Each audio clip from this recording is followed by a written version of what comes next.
Hello दोस्तों, स्वागत है आपका हमारे YouTube चैनल पर। आज की कहानी बहुत ही अच्छी है। नेहा, एक 18 साल की जिंदा दिल लड़की, अपने छोटे से गांव में रहती थी। वह 12वीं कक्षा की छात्रा थी, लेकिन पढ़ाई लिखाई में उसका मन नहीं लगता था। नेहा के पिता का सपना था कि उनकी बेटी एक सरकारी अफसर बने और उनका नाम रोशन करे। वह उसे पढ़ाई में प्रोत्साहित करते, लेकिन नेहा का झुकाव कुछ और ही था।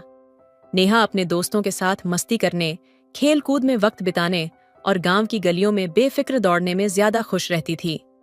उसकी यह आदत और खासकर लड़कों जैसे कपड़े पहनना उसके माता पिता को परेशान करता था। वे उसे बार बार समझाने की कोशिश करते कि वह लड़की है और उसे समाज के अनुसार व्यवहार करना चाहिए। नेहा, लड़कियों जैसे कपड़े पहनो, ये लड़कों के बीच खेल कूद करना बंद करो, तुम्हें पढ़ाई पर ध्यान देना चाहिए, तुम्हारा भविष्य इससे खराब हो जाएगा, उसकी माँ रोज समझाती। लेकिन नेहा अपने मन की मालिक, उनकी बातों पर ध्यान नहीं देती।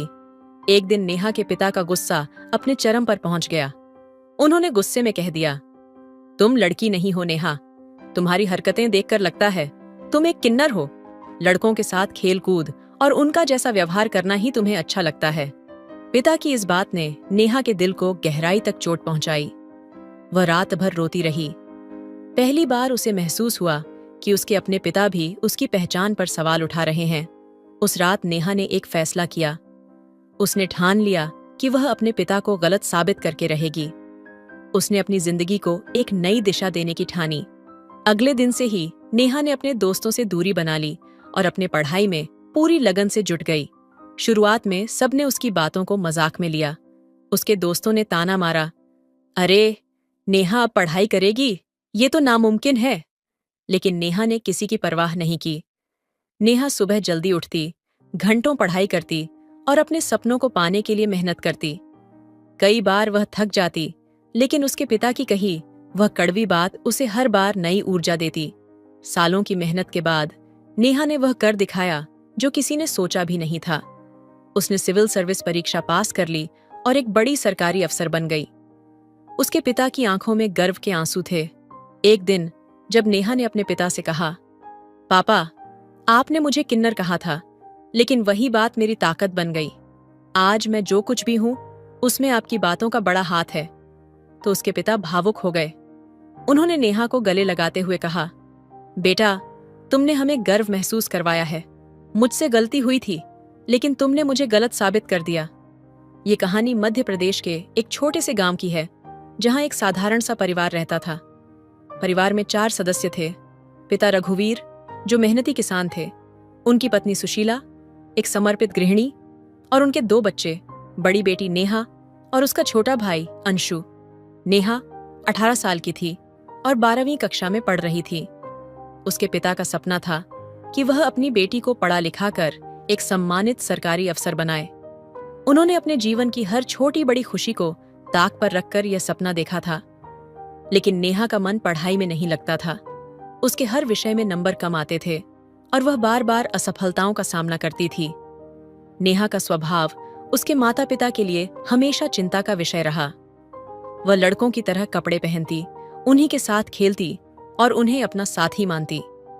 गांव के लोग और समाज के पुराने विचार रखने वाले लोग नेहा के इस व्यवहार को टेढ़ी नजरों से देखते थे। नेहा के माता पिता को यह सब सहन करना पड़ता, लेकिन वे उसे बार बार समझाने की कोशिश करते। सुशीला अक्सर नेहा को प्यार से समझाती, बेटी, तुम लड़की हो, समाज लड़कियों से एक अलग उम्मीद रखता है, तुम्हें लड़कियों की तरह रहना चाहिए। लेकिन नेहा का जवाब हमेशा वही होता, माँ, मैं जैसे हूं वैसे ही खुश हूं, मैं खुद को बदलना नहीं चाहती। नेहा के इस स्वभाव के पीछे एक छुपा हुआ दर्द था, जिसे शायद किसी ने महसूस नहीं किया। वह समाज की उन बेड़ियों से आजाद रहना चाहती थी जो लड़कियों को सीमित कर देती हैं। नेहा अपने तरीके से जीने की चाह रखती थी, लेकिन अपने पिता के सपने और समाज के दबाव के बीच वह अक्सर खुद को टूटा हुआ महसूस करती। एक दिन रघुवीर ने नेहा से कहा, बेटी, तुम्हारे माता पिता होने के नाते हमने तुम्हारे लिए सपने देखे हैं, लेकिन अगर तुम वही करना चाहती हो जो तुम्हारा दिल कहता है, तो हम तुम्हें रोकेंगे नहीं। बस इतना ध्यान रखना कि तुम्हारे फैसले तुम्हारे भविष्य को बर्बाद न करें। ये सुनकर नेहा की आंखों में आंसू आ गए। उसने पहली बार महसूस किया कि उसके पिता के सपनों के पीछे उनका कितना प्यार और त्याग छिपा है। उसने ठान लिया कि वह पढ़ाई में मेहनत करेगी, लेकिन अपने असली स्वभाव को नहीं बदलेगी। नेहा ने धीरे धीरे पढ़ाई पर ध्यान देना शुरू किया। अपने माता पिता की उम्मीदों को पूरा करने और अपनी पहचान को बनाए रखने की इस जद्दोजहद ने उसे और मजबूत बना दिया। मध्य प्रदेश के एक छोटे से गांव में नेहा के परिवार पर समाज का दबाव दिन प्रतिदिन बढ़ता जा रहा था। नेहा के माता पिता उसकी हरकतों से चिंतित थे।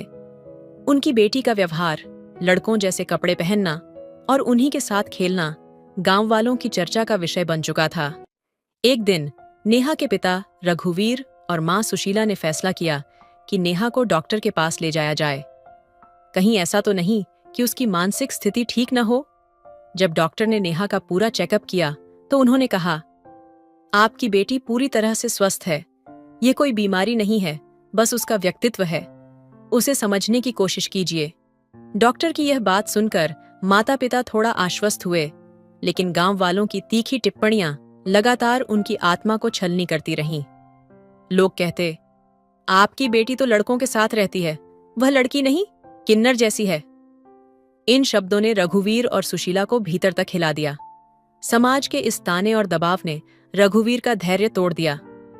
एक दिन जब नेहा अपने दोस्तों के साथ खेलकर घर लौटी तो रघुवीर गुस्से से भर उठे।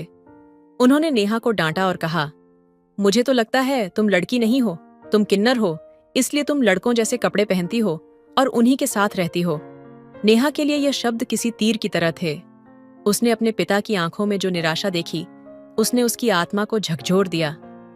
आंसुओं से भरी आंखों और कांपती आवाज में नेहा ने जवाब दिया, पिताजी, आप सोचते हैं कि मैं किन्नर हूं, लेकिन मैं आपको एक दिन साबित करके दिखाऊंगी कि मैं किन्नर नहीं, बल्कि आपकी उम्मीदों पर खरी उतरने वाली एक बेटी हूं। उस रात नेहा पूरी तरह टूट चुकी थी। वह अकेले बैठकर सोचने लगी कि क्या वह सच में गलत है, क्या उसका व्यवहार उसके माता पिता और समाज के लिए बोझ बन गया है। लेकिन फिर उसने अपने अंदर एक नई ऊर्जा महसूस की। उसने ठान लिया कि वह अपने तरीके से अपनी पहचान बनाएगी और अपने माता पिता को गर्व महसूस कराएगी।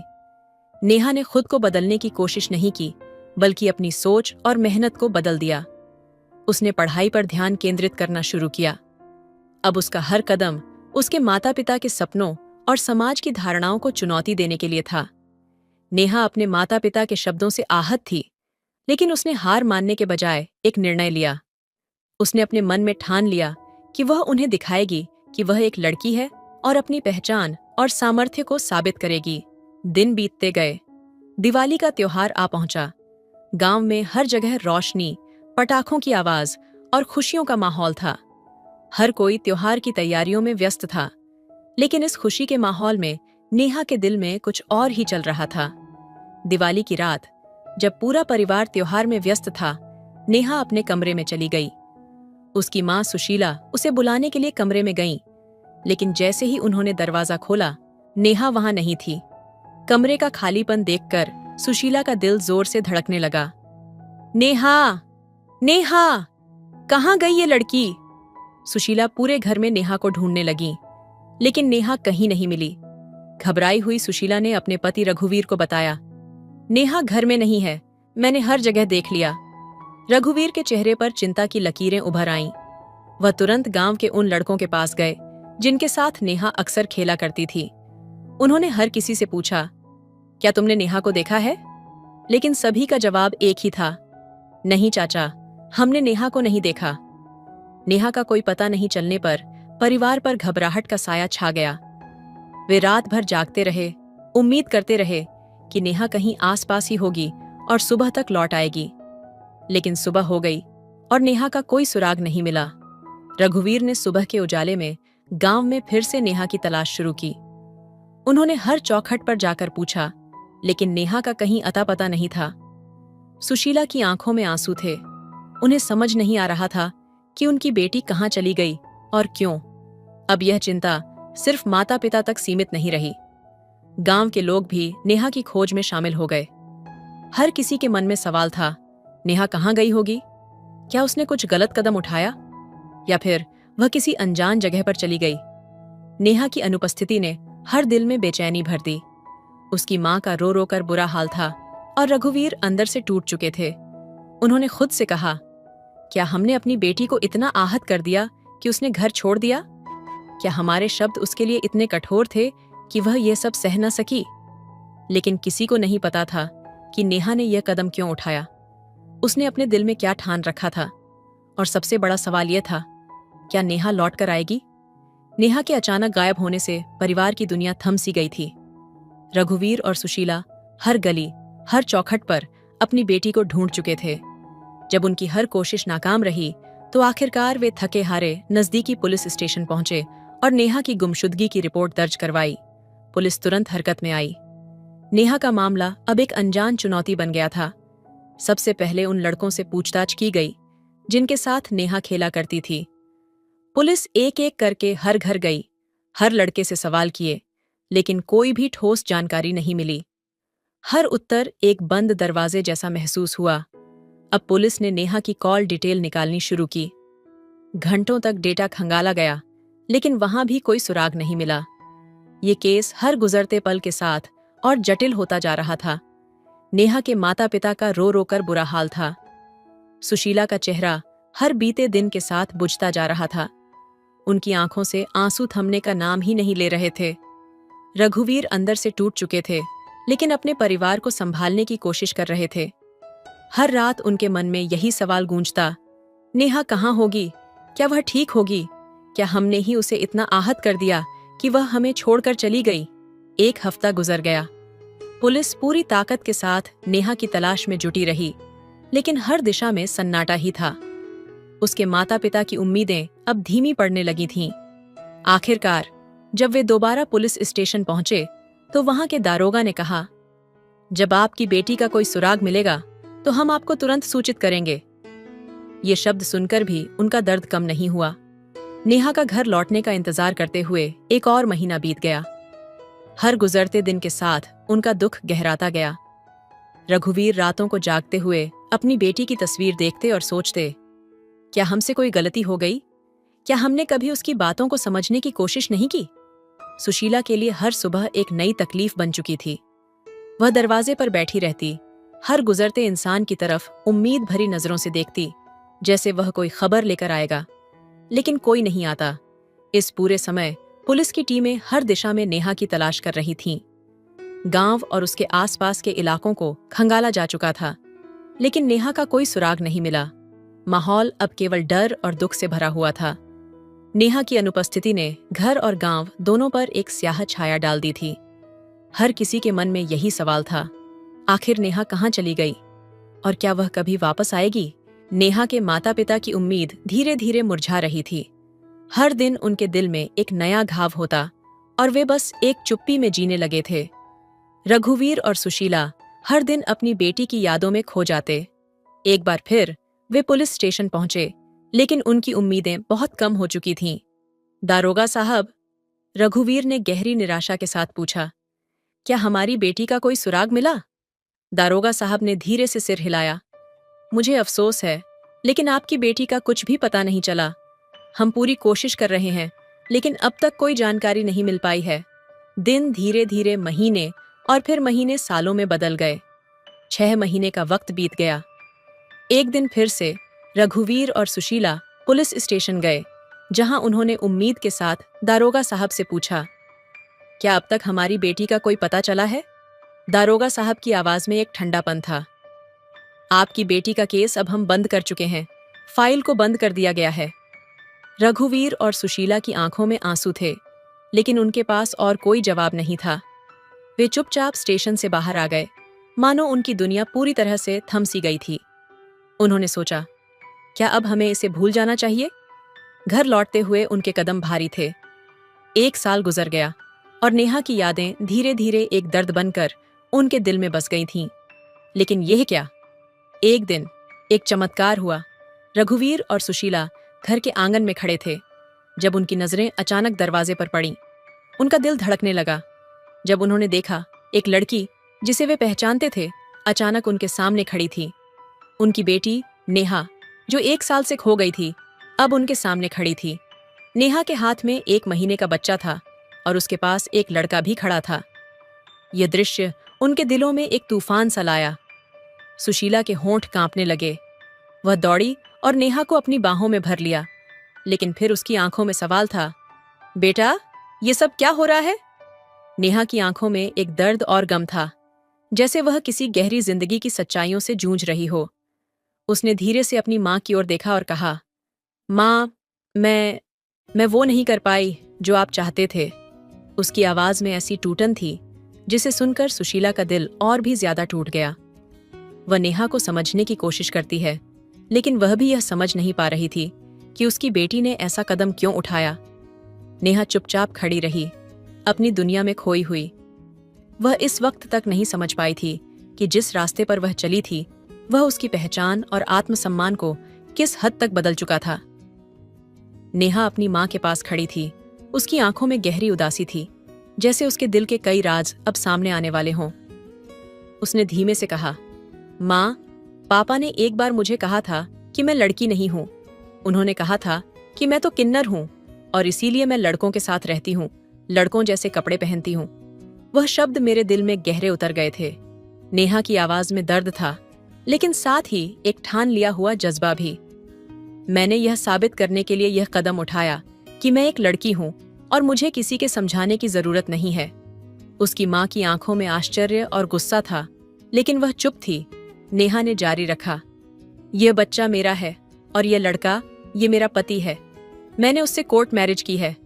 उसकी माँ ने देखा, यह सच था।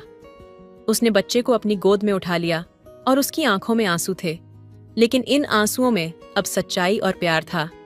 बेटा, मुझे तुमसे कोई शिकायत नहीं है, माँ ने धीरे से कहा। तुमने जो भी किया वह तुम्हारा अधिकार था, लेकिन मुझे यह सोचने का मौका दो, तुम दोनों को हम अपना लेंगे। नेहा ने अपनी माँ के शब्दों को सुना और उसकी आंखों में एक सुकून आ गया। वह बहुत समय से यही सुनना चाहती थी, लेकिन यह सुनकर उसकी पूरी दुनिया बदल गई थी। उसने एक गहरी सांस ली और अपनी माँ के पास बैठ गई।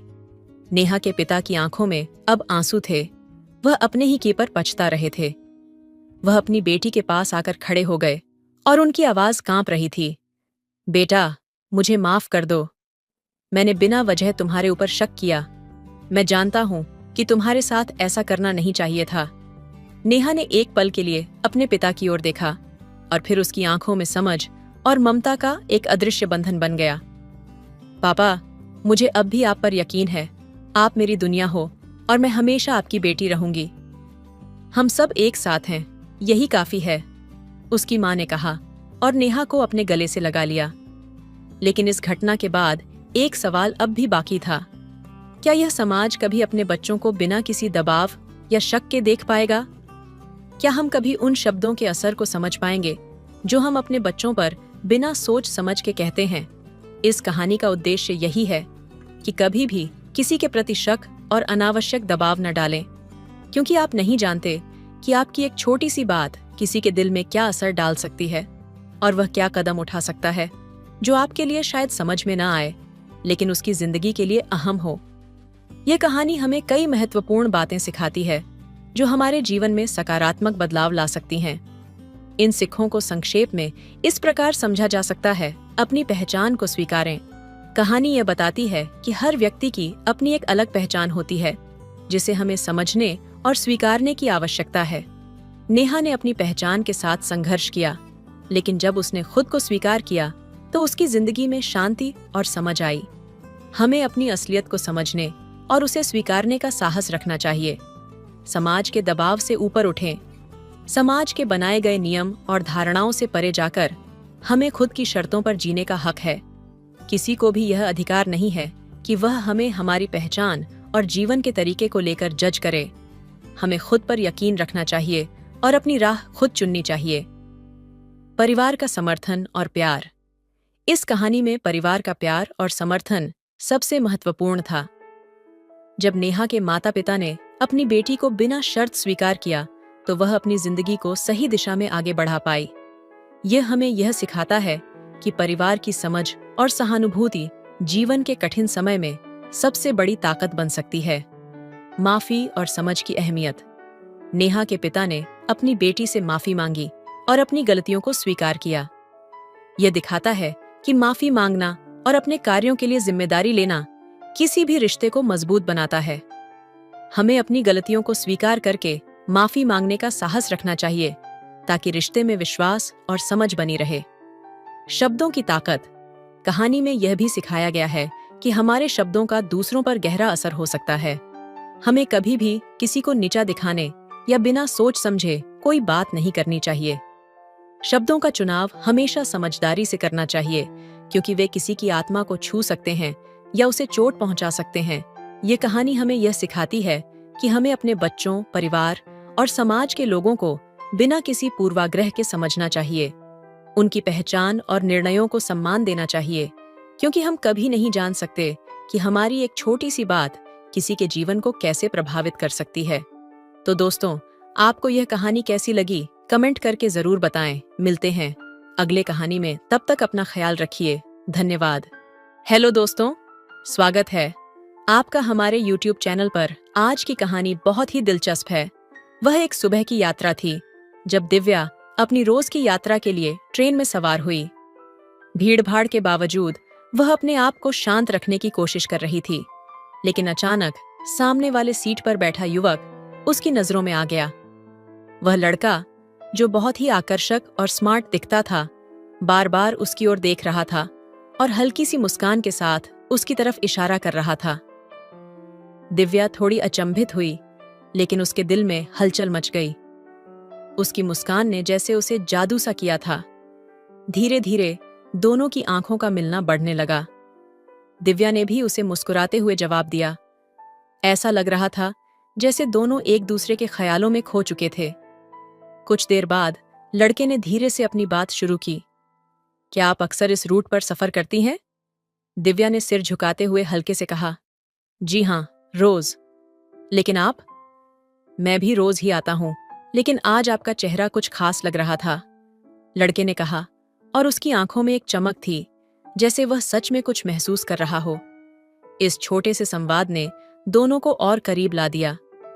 बातें धीरे धीरे बढ़ने लगीं। ट्रेन के हर स्टेशन पर उनकी मुलाकात और बातचीत गहरी होती जा रही थी। एक दूसरे के बारे में जानने की उत्सुकता बढ़ने लगी थी।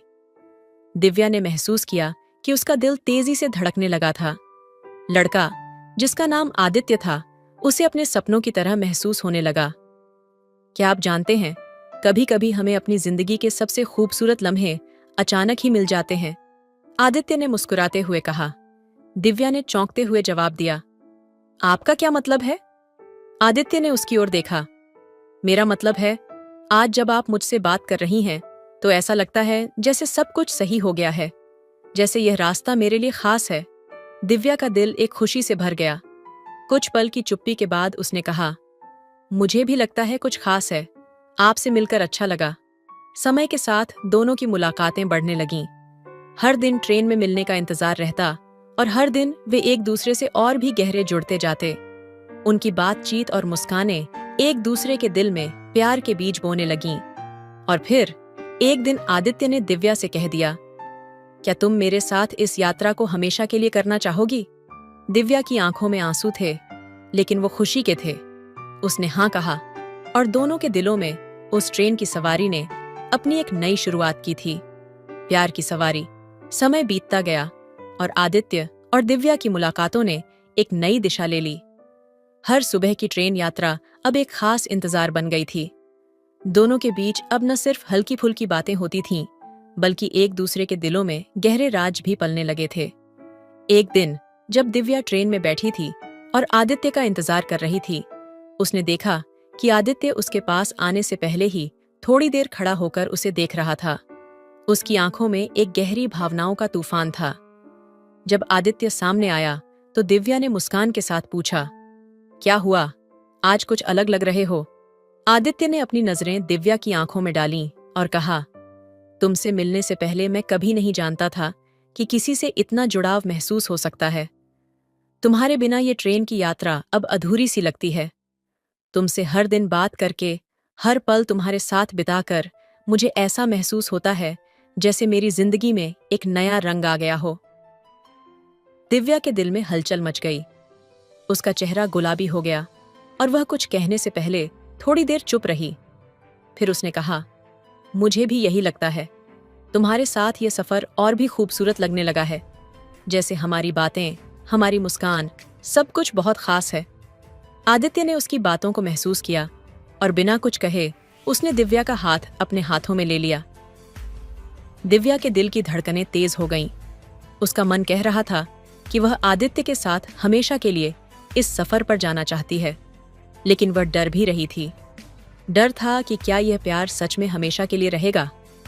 आदित्य ने दिव्या के हाथों को कसकर पकड़ा और कहा, दिव्या, मैं जानता हूं कि तुम डर रही हो, लेकिन मैं तुमसे एक वादा करता हूं, मैं तुमसे कभी दूर नहीं जाऊंगा।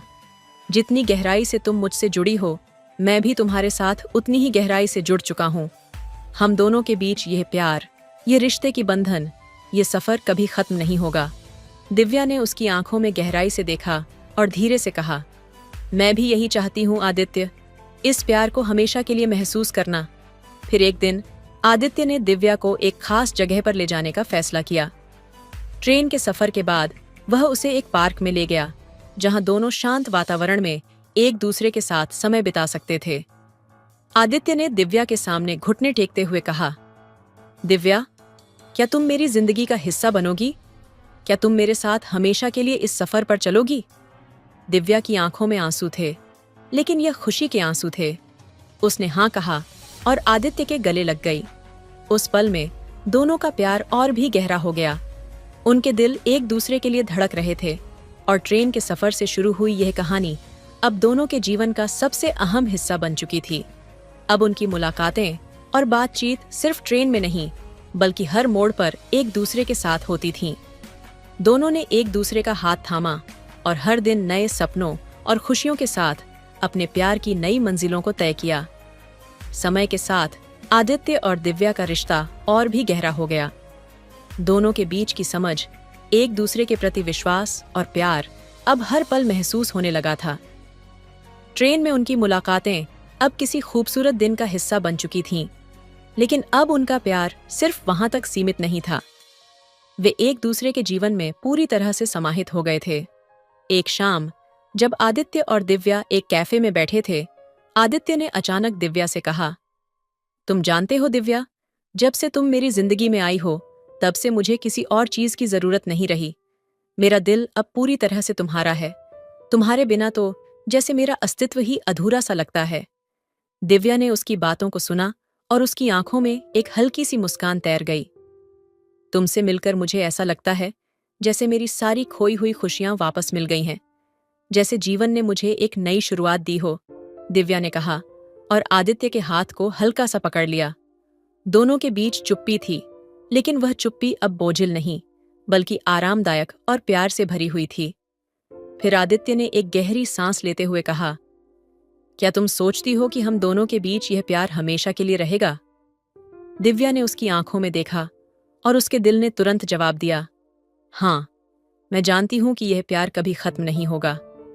हम दोनों एक दूसरे के लिए बने हैं। आदित्य ने दिव्या का हाथ मजबूती से पकड़ा और उसे अपने पास खींच लिया। तुमसे एक सवाल पूछूं? बिल्कुल, दिव्या ने हल्की सी मुस्कान के साथ कहा। क्या तुम मेरे साथ अपनी पूरी जिंदगी बिताना चाहोगी? क्या तुम मेरे साथ एक नई यात्रा की शुरुआत करना चाहोगी, जिसमें हम दोनों हमेशा एक दूसरे के साथ हों? आदित्य ने उसके आंखों में गहरी नजर डालते हुए पूछा। दिव्या का दिल तेजी से धड़कने लगा। यह वह पल था जिसका वह इंतजार कर रही थी। उसने बिना किसी हिचकिचाहट के जवाब दिया, हाँ आदित्य, मैं तुम्हारे साथ अपना पूरा जीवन बिताना चाहती हूँ। आदित्य के चेहरे पर एक विशाल मुस्कान फैल गई। उसने दिव्या को अपनी बाहों में लपेट लिया और उसे कसकर अपने पास खींच लिया। वह महसूस कर रहा था कि यह वह लम्हा था जो उन्होंने हमेशा के लिए चाहा था। इस दिन के बाद आदित्य और दिव्या ने अपनी जिंदगी की सबसे खूबसूरत शुरुआत की। एक दूसरे के साथ बिताए हर पल ने उनके रिश्ते को और भी मजबूत किया। वे एक दूसरे के सपनों का हिस्सा बन गए थे और उनकी यात्रा अब कभी खत्म नहीं होने वाली थी। हर दिन एक नया सपना, एक नई खुशी लेकर आता था। कुछ महीने बाद आदित्य ने दिव्या के लिए एक और बड़ा कदम उठाया। उसने दिव्या को एक खूबसूरत जगह पर ले जाकर एक इम्प्रेसिव तरीके से उसे प्रपोज किया। दिव्या, तुम्हारे बिना मेरी जिंदगी कुछ भी नहीं है। क्या तुम मेरी जिंदगी की सबसे बड़ी खुशी बनोगी? आदित्य ने अपनी आंखों में विश्वास और प्यार की गहरी भावना के साथ कहा। दिव्या की आंखों में आंसू थे, लेकिन वह खुशी के थे। उसने कहा, हाँ आदित्य, मैं हमेशा तुम्हारे साथ रहूंगी। इस तरह आदित्य और दिव्या की प्रेम कहानी एक नई ऊंचाई पर पहुंच गई और दोनों ने अपने जीवन की सबसे बड़ी यात्रा की शुरुआत की। एक यात्रा जो हमेशा के लिए एक दूसरे के साथ थी। दिव्या और आदित्य के रिश्ते ने अब एक नई गहराई पकड़ ली थी, लेकिन उस गहराई के साथ कुछ ऐसा था जो नजर नहीं आ रहा था, कुछ ऐसा जो उनके बीच सस्पेंस बना हुआ था। उनकी नजदीकी और प्यार अब सबके लिए एक मिसाल बन चुका था, लेकिन दोनों के बीच एक अजीब सी खामोशी भी थी, जैसे हर पल कुछ और होने वाला हो जो उन्हें पता नहीं था। एक शाम जब आदित्य और दिव्या समुद्र के किनारे अकेले बैठे थे, दोनों की आंखों में एक अजीब सी बेचैनी थी। समुद्र की लहरों की आवाज, जो कभी उन्हें शांति देती थी, अब एक नई बेचैनी पैदा कर रही थी। आदित्य ने अचानक दिव्या का हाथ पकड़ा और उसकी आंखों में गहरी नजर डालते हुए कहा, दिव्या, मैं तुमसे कुछ बेहद महत्वपूर्ण बात करना चाहता हूँ। दिव्या ने उसकी ओर देखा। उसकी आंखों में एक सवाल था। क्या हुआ आदित्य? तुम इतने गंभीर क्यों हो? आदित्य के चेहरे पर एक हल्का तनाव था। वह कुछ कहने के पहले बहुत देर तक चुप रहा। फिर उसने कहा, मैं चाहता हूं कि तुम जानो, तुम्हारे साथ बिताए गए हर पल ने मुझे अपने बारे में बहुत कुछ सोचने पर मजबूर किया है। मैं तुमसे बहुत प्यार करता हूं, लेकिन अब मैं यह भी महसूस करता हूं कि हमारी जिंदगी के कुछ ऐसे पहलू हैं जिन्हें हमें अभी तक सामने नहीं लाया है। दिव्या ने उसकी ओर ध्यान से देखा। वह जानती थी कि आदित्य की भावनाएं सच्ची हैं, लेकिन उसकी बातों में एक रहस्य भी था। क्यों? क्या ऐसा कुछ है जिसे तुम मुझसे छुपाना चाहते हो? दिव्या ने धीमे से पूछा। आदित्य ने सिर झुकाते हुए कहा, नहीं दिव्या, ऐसा नहीं है, पर कुछ बातों को हमें एक साथ सुलझाना होगा। कुछ चीजें हैं जो हमारे रिश्ते को एक नए मोड़ पर ले जा सकती हैं। उसकी आवाज में गहरी चिंता थी, जैसे वह किसी अनजानी परेशानी का सामना कर रहा हो। क्या तुम मुझे बताओगे? दिव्या की आंखों में सच्ची चिंता थी और उसकी आवाज में एक गहरी आत्मीयता थी। उसने आदित्य के हाथ को कसकर पकड़ा, जैसे उसे टूटने से बचाना चाहती हो। आदित्य ने एक गहरी सांस ली। दिव्या, मैं जो कुछ भी कह रहा हूं वह मेरे दिल से निकल रहा है। मैं चाहता हूं कि तुम मुझे समझो। मेरे जीवन में एक रहस्य है जिसे मैंने कभी तुमसे साझा नहीं किया। ये कुछ ऐसा है जो मेरे अतीत से जुड़ा है और जो अगर तुम जानोगी तो शायद तुम्हें बहुत बुरा लगेगा। दिव्या की धड़कन तेज हो गई। उसकी आंखों में सवाल थे, लेकिन उसे महसूस हुआ कि यह वह पल है जब आदित्य को पूरी तरह से समझना और स्वीकारना होगा। तुम मेरे लिए जितने महत्वपूर्ण हो, उतने ही मेरे लिए तुम्हारे राज भी हैं। अगर तुम चाहो तो मैं तुम्हारे साथ मिलकर हर चुनौती का सामना करूंगी। आदित्य की आंखों में एक कशमकश थी। तुम सच में मुझे समझने के लिए तैयार हो?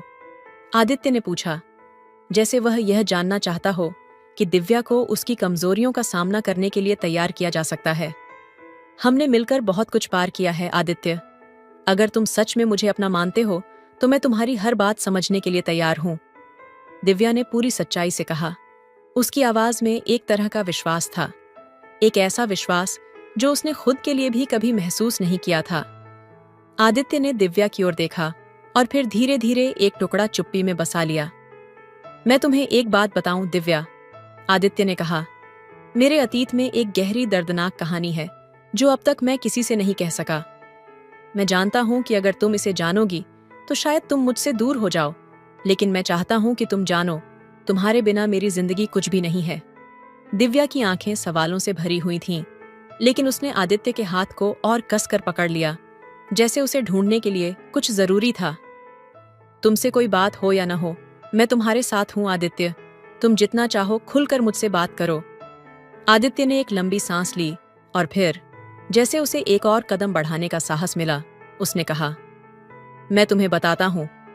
उस रात की खामोशी ने दोनों के बीच एक नई शुरुआत की और आदित्य ने दिव्या को अपनी जिंदगी का सबसे गहरा राज बताया। वह राज जिसने उनके रिश्ते को एक नई राह पर डाल दिया। लेकिन सवाल यह था, क्या दिव्या इस राज के बाद आदित्य से और भी ज्यादा प्यार करेगी या वह उसे दूर कर देगी?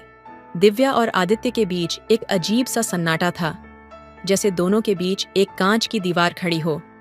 समुद्र के किनारे, जहां उनकी बातचीत अक्सर प्यार और सपनों से भरी होती थी, वहां आज एक अलग ही खामोशी थी। आदित्य के शब्दों ने जैसे हवा में एक नई हलचल पैदा कर दी थी। वह पहले कभी ऐसा गंभीर नहीं था। दिव्या के दिल की धड़कन तेज हो गई थी और एक अजीब सा सस्पेंस उसकी आत्मा में गहरे उतरने लगा था। आदित्य ने एक और लंबी सांस ली। फिर उसकी आंखों में कुछ छुपा हुआ था, कुछ ऐसा जिसे वह कभी जाहिर नहीं करना चाहता था, लेकिन आज वह उसे खोलने के लिए मजबूर था। दिव्या, उसने धीरे से कहा, मुझे तुमसे एक बहुत बड़ी बात करनी है जो मैंने कभी किसी से नहीं साझा की। तुमसे यह कहना मेरे लिए सबसे कठिन होगा, लेकिन अब मैं खुद को इससे जुदा नहीं रख सकता। दिव्या ने उसकी बातों को गंभीरता से सुना और फिर पूछा, क्या है आदित्य? क्या तुम मुझसे कुछ छुपा रहे हो? आदित्य ने एक पल के लिए अपनी नजरें झुका ली, फिर एक गहरी सांस लेकर कहा, मेरे अतीत में कुछ ऐसा है जो मेरी पूरी जिंदगी बदल चुका है, और मैं डरता हूं कि अगर तुम इसे जानोगी तो तुम मुझसे दूर चली जाओगी। दिव्या ने उसके शब्दों को पूरी तरह से समझने की कोशिश की। उसकी आवाज में न सिर्फ प्यार था, बल्कि एक गहरी चिंता भी थी। आदित्य, हम दोनों ने एक दूसरे से बहुत कुछ सीखा है। तुम्हारा अतीत तुम्हारा हिस्सा है, और मैं चाहती हूं कि तुम मुझे अपनी पूरी कहानी बताओ, ताकि हम दोनों एक दूसरे को सही से समझ सकें। आदित्य ने कुछ देर चुप रहकर उसकी ओर देखा, जैसे वह खुद को तैयार कर रहा हो। फिर उसने धीरे से कहना शुरू किया, दिव्या, मैं कभी वह आदमी नहीं था जो तुम्हें अब नजर आता है। मैं एक बेहद मुश्किल और खतरनाक दुनिया से निकला हूं, और कभी सोच भी नहीं सकता था कि मेरा जीवन इतना बदल जाएगा। मैं एक ऐसे काम में शामिल था जिसे मैं अपनी जिंदगी का सबसे बड़ा अंधेरा मानता था। दिव्या की आंखों में सवाल था, लेकिन उसकी आवाज में एक विश्वास था। क्या तुम मुझे यह सब समझा रहे हो आदित्य? क्या तुम एक बार फिर वही सब कर रहे हो? आदित्य ने उसके सवाल का जवाब देने से पहले एक लंबी खामोशी बनाई। नहीं दिव्या, मैं अब वह आदमी नहीं हूं। वह सब खत्म हो चुका है। लेकिन जब मैं तुम्हारे पास आया तो मुझे लगा जैसे मैं अपने अतीत को छोड़ चुका हूं और तुम ही मेरी नई शुरुआत हो। दिव्या को अब समझ में आ रहा था कि आदित्य की चुप्पी में कितनी गहरी तड़प और दर्द था। तुम्हारा अतीत तुम्हारे साथ रहेगा आदित्य, लेकिन वो अतीत कभी भी तुम्हारी जिंदगी में वापसी नहीं करेगा, क्योंकि तुम अब मेरे साथ हो और हम दोनों का भविष्य एक साथ है। आदित्य ने उसकी बातों को महसूस किया और फिर उसे अपनी ओर खींच लिया। दिव्या, क्या तुम सच में मेरे साथ इस अंधेरे अतीत को अपने जीवन का हिस्सा बनाओगी? हम दोनों का भविष्य साफ है आदित्य, और हम दोनों ने अपने अतीत से निकलकर एक नई शुरुआत की है। हम जो भी करेंगे हम एक दूसरे के साथ करेंगे। दिव्या ने ठान लिया और उसके गले लग गई। लेकिन कहानी यहाँ खत्म नहीं होती। ठीक उसी वक्त आदित्य के फोन की घंटी बजी। एक अनजाना नंबर था। आदित्य ने बिना किसी सवाल के फोन उठाया और जैसे ही वह सुनने लगा उसका चेहरा सफेद पड़ गया। क्या? ये कैसे हो सकता है? उसने बुदबुदाया। दिव्या ने घबराई हुई आवाज में पूछा, क्या हुआ आदित्य? तुम ठीक हो? आदित्य ने फोन रखते हुए धीरे से कहा, दिव्या, वह अतीत अब वो मेरे पीछे नहीं छोड़ेगा, और मुझे लगता है वह हमारे पास आ रहा है। दिव्या का दिल तेजी से धड़कने लगा। वह समझ गई कि आदित्य का अतीत सिर्फ उसका नहीं, अब उनका भी हिस्सा बनने वाला था, और अब उन्हें इस खतरनाक अतीत से लड़ना था। लेकिन क्या वे साथ मिलकर इस अतीत को मात दे पाएंगे? क्या उनका प्यार इस संकट से पार पा सकेगा? यह एक ऐसा सवाल था जिसका जवाब उन्हें खुद ही ढूंढना था। कहानी अब एक नई दिशा में मोड़ लेने वाली थी, और दोनों के लिए यह सबसे कठिन लेकिन रोमांचक सफर था। तो दोस्तों, आपको यह कहानी कैसी लगी कमेंट में जरूर बताएं। हेलो दोस्तों, स्वागत है आपका हमारे YouTube चैनल पर। आज की कहानी बहुत ही दिलचस्प है, इसे लास्ट तक जरूर सुनिएगा। बहुत ज्यादा मजा आने वाला है। शहर की लोकल बसें हमेशा भीड़ से भरी रहती थीं, लेकिन आज की सुबह कुछ अलग थी। बस में सुई डालने तक की जगह नहीं थी। हर तरफ लोग धक्का मुक्की कर रहे थे, किसी के हाथ में ऑफिस की फाइलें थीं, तो किसी के हाथ में सब्जियों का झोला। अर्जुन, एक साधारण सा लड़का, खिड़की के पास वाली सीट पर बैठा था। उसकी आंखें बाहर की ओर टिकी थीं, लेकिन दिमाग कहीं और भटक रहा था। तभी अचानक बस के अगले स्टॉप पर एक लड़की अंदर आई। उसका चेहरा बेहद खूबसूरत और मासूम था, लेकिन उसके चेहरे पर हल्की परेशानी साफ झलक रही थी। वो चारों तरफ सीट ढूंढने लगी, लेकिन कहीं जगह नहीं थी। क्या मैं यहाँ बैठ सकती हूँ? लड़की ने अर्जुन की तरफ देखकर हल्की मुस्कान के साथ पूछा। अर्जुन थोड़ी देर के लिए अचंभित रह गया। उसने थोड़ा सरक कर जगह बनाई। लड़की ने बैठते हुए धीरे से कहा, थैंक यू। उनकी बातों की शुरुआत सिर्फ हेलो और आप कहाँ जा रहे हैं तक सीमित थी, लेकिन जब बस अचानक एक ब्रेक लगाती, लड़की अर्जुन से सट जाती। दोनों थोड़े असहज हो जाते, लेकिन इस असहजता में भी एक अलग सी गर्माहट थी। अर्जुन ने हिम्मत करके पूछा, आप रोज इस बस में सफर करती हैं? लड़की ने मुस्कुराते हुए जवाब दिया, हाँ, लेकिन इतनी भीड़ में सफर करना बड़ा मुश्किल है। आज आपकी वजह से थोड़ा आराम मिला। कुछ समय बाद अचानक बस में हलचल मच गई। किसी की जेब कट गई थी। सब एक दूसरे पर शक करने लगे। अर्जुन ने देखा कि लड़की थोड़ा घबरा रही थी। उसने धीरे से पूछा, सब ठीक है? लड़की ने कहा, हाँ, बस ऐसे माहौल में अजीब सा लगता है। अर्जुन ने उसे भरोसा दिलाते हुए कहा, घबराइए मत, मैं हूं ना। इस एक वाक्य में ऐसा अपनापन था जिसने लड़की को सहज कर दिया।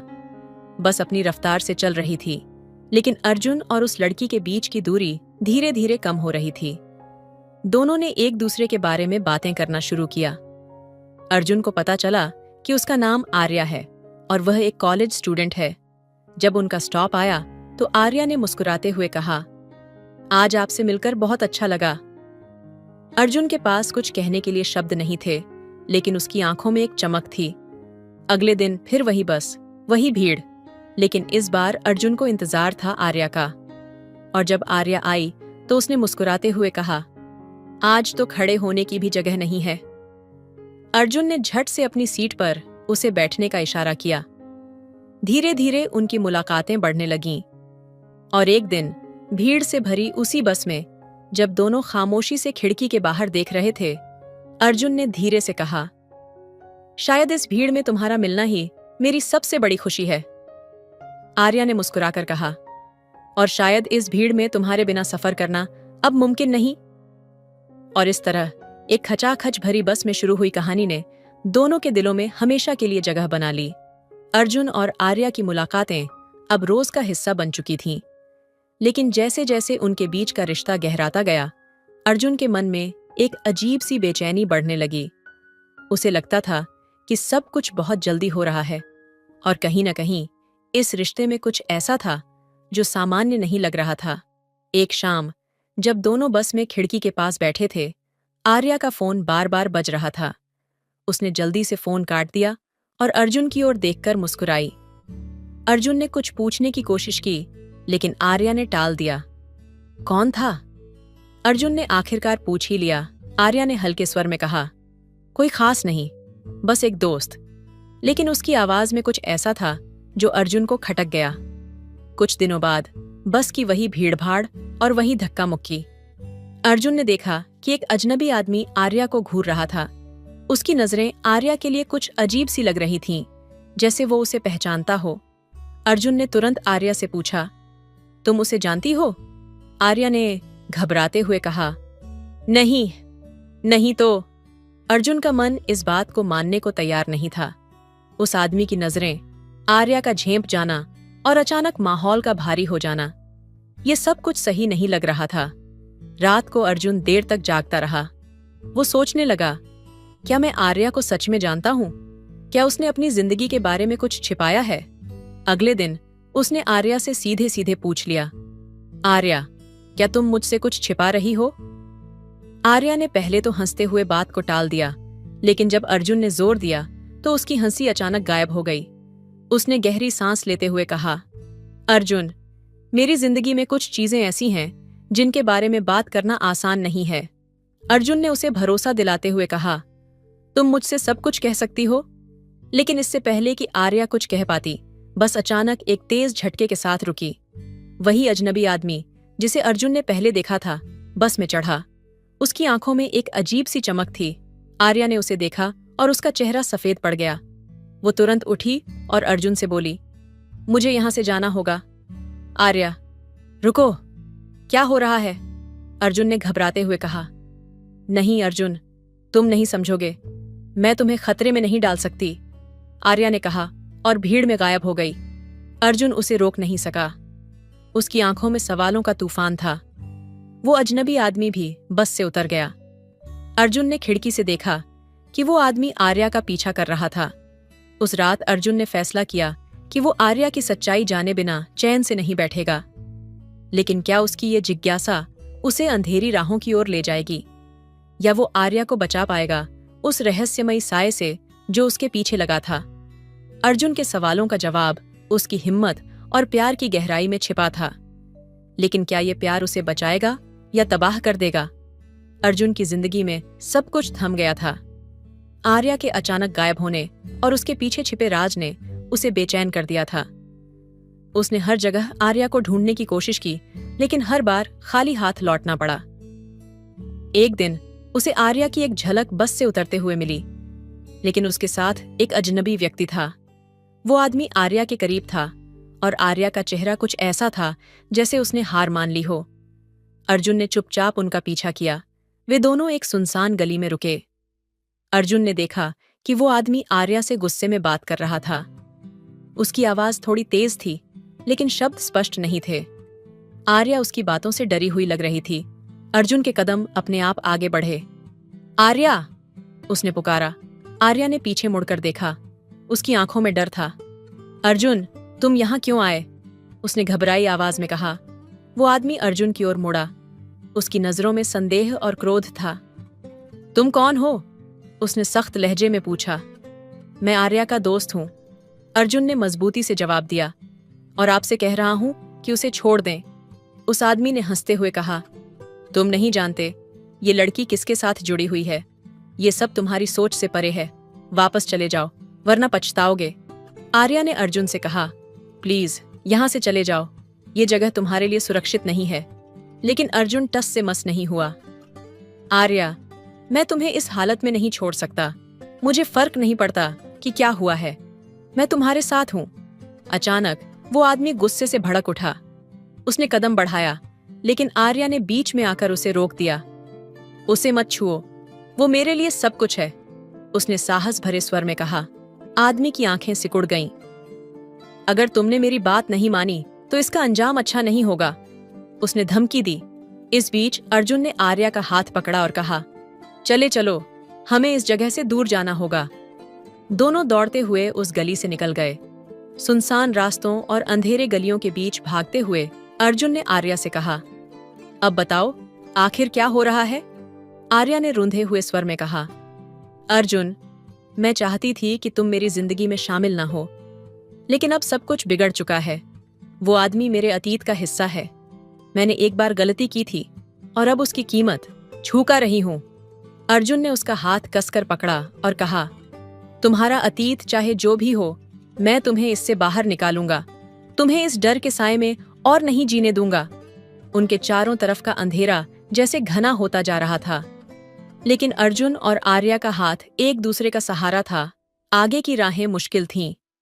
क्या अर्जुन और आर्या अपने डर और अतीत से भाग पाएंगे, या उनका सामना ऐसे सच से होगा जो उनके रिश्ते को बदल कर रख देगा? उनकी किस्मत अंधकार में छिपी थी, और उस अंधकार को चीरने का साहस अर्जुन और आर्या के प्यार पर निर्भर था। अर्जुन और आर्या सुनसान गलियों में भागते रहे, जैसे अंधेरा उन्हें निगलने को तैयार हो। ठंडी हवा उनकी सांसों को और भारी बना रही थी। आखिरकार वे एक पुरानी उजाड़ इमारत में छिप गए। जगह पर सन्नाटा था, लेकिन दोनों के दिलों में तूफान मच रहा था।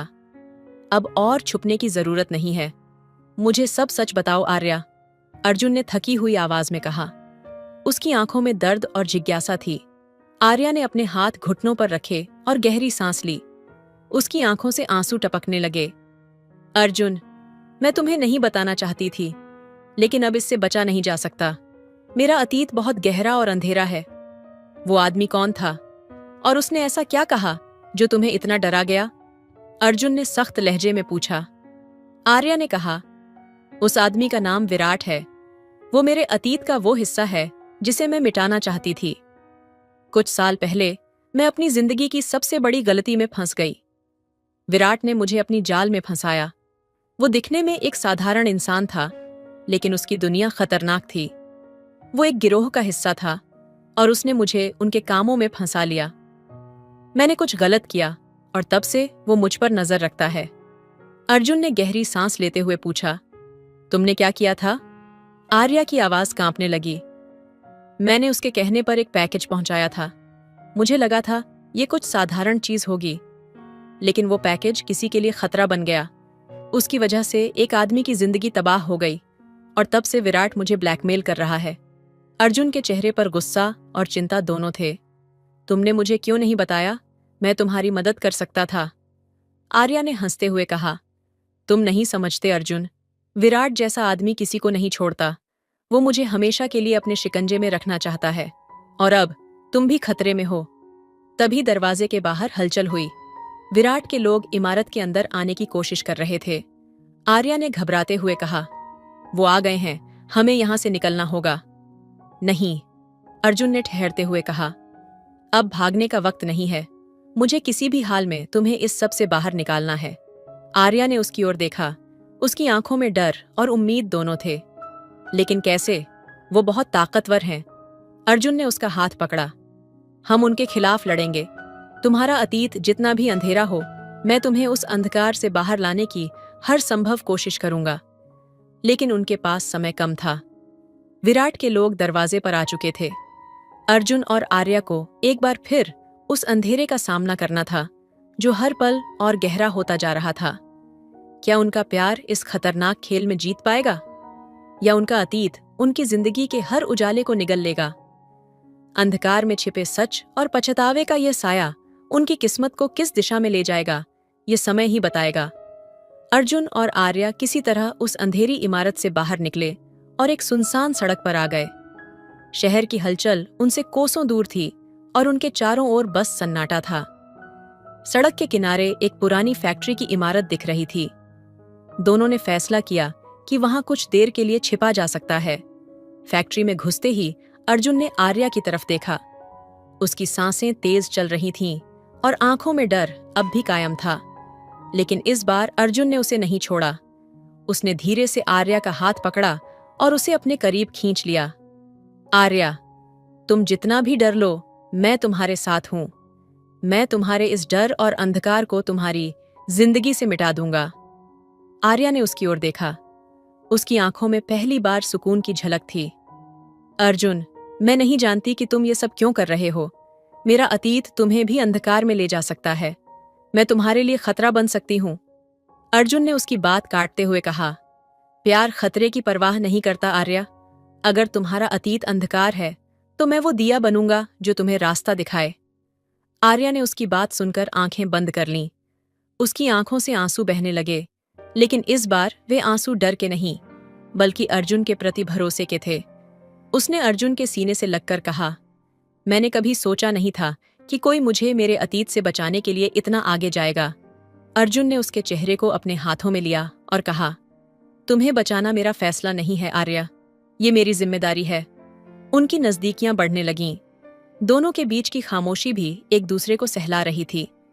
अर्जुन ने अपने होंठ आर्या के माथे पर रखे और वो पल उनके लिए सब कुछ बदलने वाला था। लेकिन इस गर्मजोशी और प्यार के बीच खतरा अब भी मंडरा रहा था। बाहर फैक्ट्री के गेट पर हल्की आहट सुनाई दी। विराट के लोग वहां तक पहुंच चुके थे। अर्जुन ने आर्या को इशारा किया कि वो चुप रहे। दोनों छिपने के लिए एक कोने में चले गए। अर्जुन ने धीरे से कहा, डरो मत, मैं तुम्हें कुछ नहीं होने दूंगा।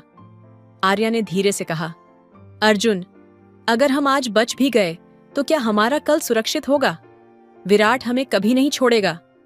अर्जुन ने उसकी आंखों में देखते हुए कहा, हमारा कल हमारा प्यार तय करेगा, न कि विराट का डर। तभी फैक्ट्री के अंदर भारी कदमों की आवाज गूंजने लगी। वो पल ऐसा था जहां उनकी धड़कनें तेज थीं, लेकिन प्यार की गर्मी ने उन्हें मजबूती दी। क्या अर्जुन और आर्या इस अंधेरे से निकल पाएंगे, या उनका प्यार भी इस साजिश का शिकार हो जाएगा? उनका भविष्य अब उनकी हिम्मत और एक दूसरे पर भरोसे पर टिका था।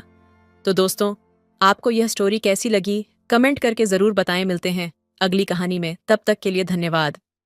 हेलो दोस्तों, स्वागत है आपका हमारे YouTube चैनल पर। आज की कहानी बहुत ही दिलचस्प है, प्लीज इसे लास्ट तक सुनिएगा।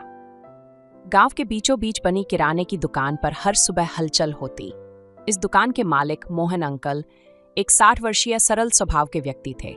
उनकी दुकान ही उनकी दुनिया थी। वे हर किसी से बड़ी ही आत्मीयता से बात करते, लेकिन उनकी आंखों में एक गहरी उदासी झलकती थी जिसे शायद ही कोई समझ पाता। राधा आंटी, जो हाल ही में विधवा हुई थीं, अक्सर मोहन अंकल की दुकान पर आती। उनकी उम्र 50 के आसपास थी। वे हमेशा सफ़ेद साड़ी में रहतीं और आंखों में एक खालीपन लिए दुकान पर ज़रूरी सामान लेने आतीं। मोहन अंकल हमेशा उनकी सहायता करते और ना कहे उनका मनपसंद सामान उनके बैग में रख देते। एक दिन बारिश हो रही थी। राधा आंटी छतरी लेकर दुकान पर आईं, लेकिन तेज हवा ने उनकी छतरी छीन ली। मोहन अंकल ने देखा और तुरंत दुकान के बाहर आकर उन्हें अपनी छतरी में ले आए। आंटी जी, इस बारिश में भीग जाएंगी, अंदर आ जाइए, उन्होंने कहा। राधा आंटी ने हल्की मुस्कान के साथ कहा, धन्यवाद मोहन जी, आप हमेशा इतना ख्याल रखते हैं। उस दिन पहली बार दोनों ने एक दूसरे से अपने दिल की बातें की। राधा ने अपनी अकेलेपन की कहानी सुनाई और मोहन ने अपनी। धीरे धीरे ये बातचीत रोज का सिलसिला बन गई। मोहन अंकल का मन अब दुकान में नहीं, राधा आंटी की राह तकने में लगता। वहीं राधा आंटी के चेहरे पर भी नई चमक दिखने लगी। दोनों ने महसूस किया कि वे एक दूसरे के सहारे अपनी अधूरी जिंदगी को पूरा कर सकते हैं। एक शाम मोहन अंकल ने राधा आंटी को चाय पर बुलाया। चाय की महक और हल्की बारिश के बीच मोहन ने कहा, राधा जी, मैंने जिंदगी में बहुत कुछ खोया है, पर आपके साथ हर पल जीने का एहसास हुआ है। क्या आप मेरी अधूरी जिंदगी को अपना सहारा देंगी? राधा आंटी की आंखें भर आईं। उन्होंने कहा, मोहन जी, मैं भी बहुत अकेली हूँ। अगर आपके साथ मेरे जीवन में थोड़ी खुशी आ सके तो मैं खुशी खुशी इसे अपनाऊंगी। उस दिन से दोनों ने अपने अकेलेपन को एक दूसरे के प्यार से भर दिया। उनका रिश्ता गांव वालों के लिए चौंकाने वाला था ना, लेकिन उन्होंने समाज की परवाह किए बिना एक दूसरे का सहारा बनने का फैसला किया। इस तरह अधूरी सांसों ने प्यार के सहारे फिर से जीने की वजह पा ली। राधा और मोहन का रिश्ता धीरे धीरे उनकी जिंदगी में एक नई रोशनी लेकर आया था, लेकिन गांव का समाज इस बदलाव को स्वीकारने के लिए तैयार नहीं था। तानों और आलोचनाओं ने दोनों की खुशियों पर काले बादल मंडरा दिए। एक दिन जब राधा आंटी मोहन अंकल की दुकान पर गईं, तो उन्होंने देखा कि मोहन चुपचाप बैठे हैं। क्या बात है मोहन जी, आप इतने गुमसुम क्यों हैं? राधा ने पूछा। राधा, लोग हमारे रिश्ते को गलत समझते हैं। मुझे डर है कि तुम्हें मेरी वजह से और परेशानी न झेलनी पड़े। राधा ने गंभीरता से जवाब दिया, मोहन जी, हमने जिंदगी में बहुत कुछ सहा है। ये वक्त हमारा है। अगर हम डर गए तो ये प्यार अधूरा रह जाएगा। समाज ने धीरे धीरे दोनों पर दबाव बनाना शुरू कर दिया। किसी ने राधा के घर पर पत्थर फेंके तो किसी ने मोहन की दुकान पर गंदी बातें लिख दी। एक दिन गांव के मुखिया ने मोहन से कहा, तुम दोनों ने हमारी परंपराओं का मजाक बना दिया है। या तो ये रिश्ता खत्म करो या ये गांव छोड़ दो। मोहन ने मजबूती से जवाब दिया, हमने किसी की जिंदगी में दखल नहीं दिया। हमें भी जीने का हक है। लेकिन मुखिया की धमकी ने मोहन को अंदर से हिला दिया। मोहन ने राधा से कहा, शायद हमें इस रिश्ते को यहीं दस्तखत देना चाहिए। मैं तुम्हारे लिए और मुश्किलें नहीं खड़ी करना चाहता। राधा ने गहरी नजरों से मोहन को देखा और कहा, अगर प्यार इतना कमजोर होता तो ये समाज कभी सच्चे प्यार की कहानियां न सुनता। मैं तुम्हारे साथ खड़ी हूं, चाहे दुनिया हमारे खिलाफ क्यों न हो। राधा और मोहन ने तय किया कि वे गांव को छोड़कर एक नई जगह अपनी जिंदगी शुरू करेंगे। उन्होंने अपने कुछ सामान बांधा और स्टेशन जाने का फैसला किया, लेकिन गांव वालों को उनकी योजना की भनक लग गई। रामपाल और उसके साथी स्टेशन पर पहुंच गए। हालांकि इस बार उन्होंने हिंसा का सहारा नहीं लिया, बल्कि तानों और धमकियों से उन्हें डराने की कोशिश की। अगर तुम लोग यहां से गए तो ये गांव तुम्हारे परिवारों को कभी माफ नहीं करेगा, रामपाल ने कहा। लेकिन मोहन ने पहली बार बिना डरे कहा, हमने अपनी जिंदगी जीने का हक खुद कमाया है। अगर तुम हमें रोकना चाहते हो तो यह तुम्हारी कमजोरी है, हमारी नहीं। राधा और मोहन ने ट्रेन पकड़ ली। उन्होंने पीछे मुड़कर नहीं देखा। नई जगह पर उन्होंने एक छोटी सी दुकान खोली और अपनी जिंदगी को नए सिरे से शुरू किया। हालांकि उनकी राह आसान नहीं थी, लेकिन उनके बीच का प्यार हर मुश्किल को पार करने की ताकत देता था। उन्होंने एक नई कहानी लिखी जो ये सिखाती है कि प्यार समाज की बंदिशों से ऊपर होता है। उनकी जिंदगी भले ही संघर्ष से भरी रही, लेकिन उनका प्यार ये संदेश छोड़ गया कि सच्चा प्यार किसी भी परिस्थिति में हार नहीं मानता। नई जगह पर पहुंचकर राधा और मोहन ने एक छोटी सी दुकान खोली। वहां का माहौल गांव जैसा सख्त नहीं था, लेकिन अनजाने शहर में जिंदगी की शुरुआत करना आसान नहीं था। दुकान के काम में दोनों ने अपनी पूरी ताकत झोंक दी। धीरे धीरे उनकी मेहनत रंग लाई और उनका छोटा सा व्यापार चलने लगा। राधा और मोहन अब पहले से ज्यादा समय साथ बिताने लगे। सुबह की चाय से लेकर रात के खाने तक उनकी हर छोटी बड़ी बात में एक गहराई थी। एक शाम जब दुकान जल्दी बंद हो गई, मोहन ने राधा के लिए अपने हाथों से खाना बनाया। मोहन जी, ये क्या? आपने इतना सब कुछ क्यों बनाया? राधा ने मुस्कुराते हुए पूछा। मोहन ने हंसते हुए जवाब दिया, सोचा तुम्हें कुछ पल आराम दूं। राधा की आंखें भर आईं। वह जानती थी कि इस नई जिंदगी में उनका संघर्ष भले जारी था, लेकिन मोहन का प्यार हर दर्द को सहलाने के लिए काफी था। उस रात जब मोहन ने राधा के लिए उनके बालों में तेल लगाया, तो राधा ने धीरे से कहा, मोहन जी, आपने मुझे फिर से जीना सिखाया है। अगर आप न होते तो शायद मैं कभी मुस्कुराना भूल ही जाती। मोहन ने हल्की मुस्कान के साथ जवाब दिया, तुम मेरी जिंदगी की आखिरी और सबसे खूबसूरत वजह हो राधा। तुम्हारे बिना मैं अधूरा हूं। उनकी जिंदगी में सब कुछ ठीक चल रहा था जब एक दिन गांव से रामपाल का एक संदेश आया। उसने उनकी दुकान के पते का पता लगाकर एक धमकी भरा पत्र भेजा। उसमें लिखा था, तुम चाहे जहां भी जाओ, हम तुम्हें चैन से जीने नहीं देंगे। गांव की इज्जत लौटाने का वक्त आ गया है। राधा ने पत्र पढ़ते ही डर के मारे मोहन की ओर देखा। मोहन जी, क्या यह कभी खत्म होगा? मोहन ने उसकी ओर देखा और मजबूती से कहा, राधा, अब हम डरकर नहीं जिएंगे। अगर उन्होंने हमारी राह में रोड़े अटकाए तो हम उनसे लड़ेंगे। ये जिंदगी हमारी है और इसे हमें अपने तरीके से जीने का पूरा हक है। उस रात राधा और मोहन ने पहली बार अपनी जिंदगी के हर अनकहे दर्द को एक दूसरे के साथ साझा किया। मोहन ने बताया कि कैसे उन्होंने अपनी पहली पत्नी को खोने के बाद खुद को अकेलेपन में डुबो दिया था। वहीं राधा ने अपने पति के गुजरने के बाद की मुश्किलों को साझा किया। राधा ने कहा, मैंने सोचा था कि मेरी जिंदगी खत्म हो गई है, लेकिन तुमने मुझे दिखाया कि प्यार उम्र और हालात से परे है। मोहन ने उसकी आंखों में झांकते हुए कहा, और तुमने मुझे सिखाया कि प्यार का मतलब केवल साथ होना नहीं, बल्कि हर मुश्किल में साथ खड़े रहना है। अगले दिन उनकी दुकान पर एक अजनबी आया। वह रामपाल का भेजा हुआ आदमी था। उसने कहा, तुम्हें वापस गांव आना होगा। मुखिया ने तुम्हारी वापसी के लिए पंचायत बुलाने का आदेश दिया है। मोहन ने शांत स्वर में जवाब दिया, हम अब किसी पंचायत का हिस्सा नहीं हैं। हमारी जिंदगी के फैसले अब हम खुद करेंगे। अजनबी ने धमकी भरे लहजे में कहा, यह तुम्हारा आखिरी मौका है। अगर तुम वापस नहीं आए तो अंजाम बुरा होगा। राधा और मोहन ने फैसला किया कि वे किसी भी धमकी के आगे झुकेंगे नहीं। उन्होंने अपने नए दोस्तों और पड़ोसियों से मदद मांगी। धीरे धीरे उनका समर्थन बढ़ने लगा। राधा ने एक दिन मोहन से कहा, हमने बहुत सहा है, लेकिन अब वक्त आ गया है कि हम अपना डर खत्म करें। हमारे प्यार की ताकत किसी भी चुनौती से बड़ी है। मोहन ने उसके हाथ को थामते हुए कहा, तुम सही कहती हो, हम अपने प्यार को दुनिया के सामने साबित करेंगे। ये लड़ाई अब केवल हमारी नहीं, हर उस प्यार करने वाले की है जिसे समाज ने दबाने की कोशिश की है। दोनों ने मिलकर गांव जाने का फैसला किया। अब वे डरने वाले नहीं थे। यह उनका आखिरी संघर्ष था जिसे वे पूरे साहस और जोश के साथ लड़ने वाले थे। राधा और मोहन ने फैसला कर लिया था कि वे गांव वापस जाकर समाज से अपने प्यार के लिए लड़ेंगे। लेकिन यह फैसला जितना आसान था उतना नहीं। उनके प्यार के नौ बढ़ा दी। लेकिन उस प्यार की गहराई के साथ कुछ अनकहे डर और भावनाओं का तूफान भी आ रहा था।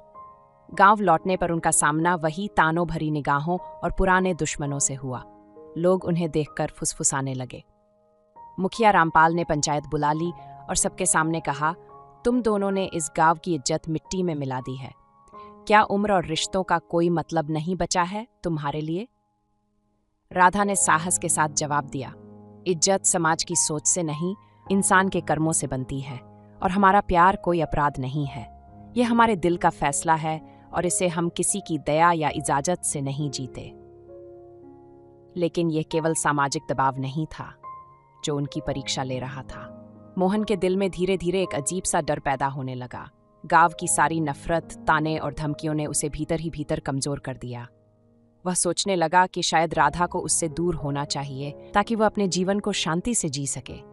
एक रात जब राधा सो रही थी, मोहन ने उसके चेहरे को देखते हुए बुदबुदाया, तुम्हारे लिए यह सब झेलना ठीक नहीं है राधा।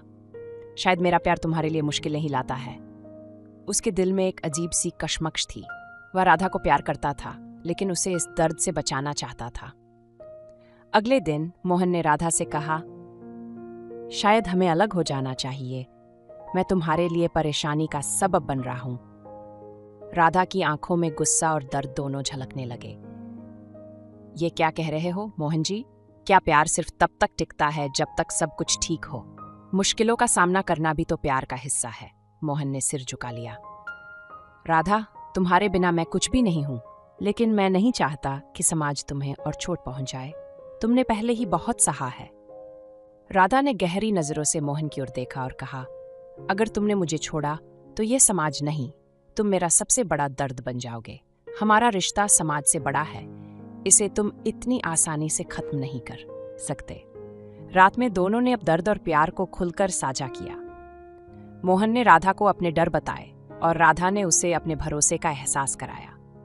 उस रात बारिश की हल्की बूंदों के बीच दोनों ने पहली बार अपने प्यार को हर बंदिश से परे महसूस किया। मोहन ने राधा के हाथ को पकड़ते हुए कहा, तुम्हारी ताकत ही मेरी ताकत है। अगर तुमने मुझ पर भरोसा रखा है तो मैं खुद पर भरोसा करना नहीं छोड़ूंगा। राधा ने उसके गले लगते हुए कहा, यह लड़ाई अब हमारी है और हमें इसे साथ लड़ना है, चाहे कुछ भी हो जाए। लेकिन उनके प्यार का यह पल ज्यादा देर तक नहीं टिक सका। अगली सुबह उनकी दुकान पर किसी ने आग लगा दी। मोहन ने भागकर दुकान बचाने की कोशिश की, लेकिन धुएं में उनका दम घुटने लगा। राधा ने अपनी जान की परवाह किए बिना मोहन को बाहर खींचा। गांव के लोग दूर खड़े तमाशा देख रहे थे, लेकिन कोई मदद के लिए आगे नहीं आया। मोहन ने थके हुए और जलते हुए स्वर में कहा, राधा, यह आग हमारे प्यार को नहीं बुझा सकती। दुकान जल चुकी थी, लेकिन उनका हौसला नहीं। अब यह लड़ाई केवल उनके प्यार की नहीं, बल्कि उनके अस्तित्व की बन चुकी थी।